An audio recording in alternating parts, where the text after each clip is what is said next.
Oh, hi again. Last time I told you I will talk a little bit more on the word of caution, and one aspect of the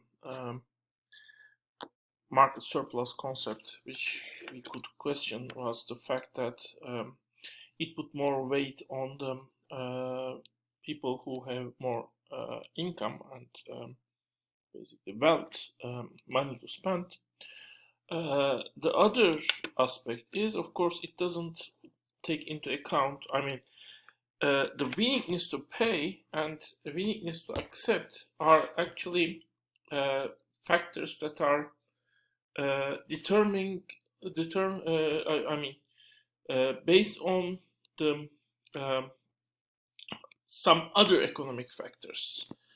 So basically, the factors that make people desperate to accept a very low amount of money for what they produce, or to offer a very high amount of money for what they sell, might actually make the existing economic conditions not that good for those people.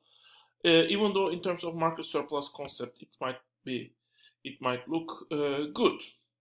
For example, think about that.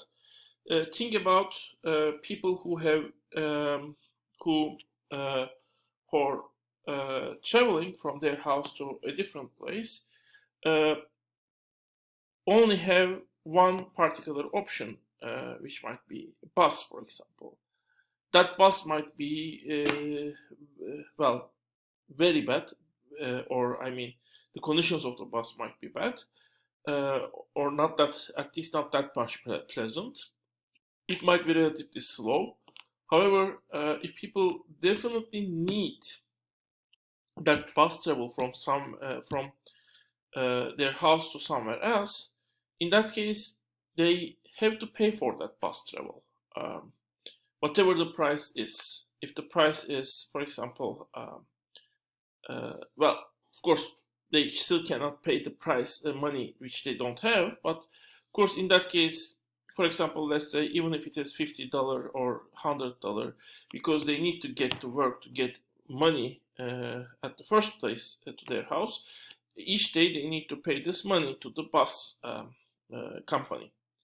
However, if they have more options, if they have other options, for example, in addition to the bus, that bus company, um, other bus companies, for example, or other types of travel, for example, train or uh, underground transportation. In that case, people have alternatives, and those alternatives may actually decrease the amount they are willing to pay. So as you have more options, and as if you are not that much desperate, basically, uh, then your the amount you are willing to pay will fall. As a result, your market surplus will fall. So market surplus is higher for the same price level when a customer is desperate to buy something, and that desperation might also be because, for example, in some cases, um, they might not be able to wait. They might not, for example, um, the if you go to a city and you don't have enough money to stay at the place you well at a temporary place at first, then you might need to rent a place as soon as possible. For example, that might be the case. That might be the case. Um, so in some cases, you need some device, some good something immediately, as soon as possible, and that might also decrease the amount you are willing to increase the amount you are willing to pay, basically, to that thing. And this might be especially the case if there's an emergency, and it might also be the case if um, basically you are not able to look for a place to stay. That place, for example, without going there, you don't have an agent there, or you don't have anyone there, so you need directly go there and then start looking to a place. That might be one thing, and from the seller's side, it might also be if someone desperately needs money, then the amount the person is willing to accept will fall to lowest amount of point. But if a company or if a person is more, let's say, he or she or the company is able to wait, has other markets, other options, basically. In that case, they might the minimum expected profit of that company might be higher, and they might look for a higher price, basically. So if I'm desperate, I might find I might directly say, okay, I find any job that pays me at least to survive, to enough to survive. But if I have some additional time, I can let's say wait a little bit, a month or 2 months. In that case, I can look for a job that pays me the amount which I think I deserve with my productivity. In that case, the amount I'm willing to accept for the labor I'm selling might be higher. So the fact that people are desperate and the fact that there are no other alternatives might be the reason which might increase people's willingness to pay and willingness to accept. So in other words, actually, market surplus might arise from unfavorable outside economic conditions also. So within the market, still, I mean, if people are desperate but still pay a little money, that's a good thing because market still provides them a surplus. But outside of the market, a high surplus might actually mean that there is something outside of the market related to those agents, which might be unfavorable for them, actually. So these are words of caution for the market surplus, or the way it is used, basically, and how much it can actually measure the market actual benefits provided by the markets. How it is a measurement with limits and some flows, but this is true for all other measurements, and you should know them, and you should judge yourself whether it is worth to use it or not. But it is used in economics a lot, so I will continue to show you how it is used, basically, mainstream economics, I mean the major economic studies. So the next thing we are going to look at are the price controls, which is the second subject of today's class, today's topic, second topic of this day. And this is actually our one application of the demand and supply model. And well, what's a price control? It is basically you limit. Well, it can be done in two different ways, and it can be in extreme case the two can be done together. First, you might put a price floor.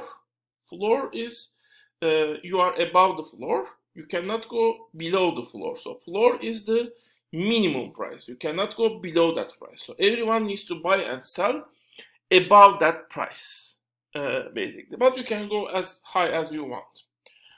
Then you have ceiling. You are below the ceiling. So basically, you cannot go above the ceiling. So ceiling is maximum amount. You cannot buy or sell a particular amount of good above that price if you have a price ceiling. In some cases, you might have price floors and ceilings together. In that case, there's a price you cannot go above, and there's a price you cannot go below. The one you cannot go below is the price floor. The one you cannot go above is the ceiling. And in extreme case, they can match together, and you might have fixed price. So if there's a price, you should always, I mean, the price is fixed not by the market, but by the government or the institution that fixes the prices, which might, in some cases, can be also organization of the sellers, basically, not necessarily government. So let's go down.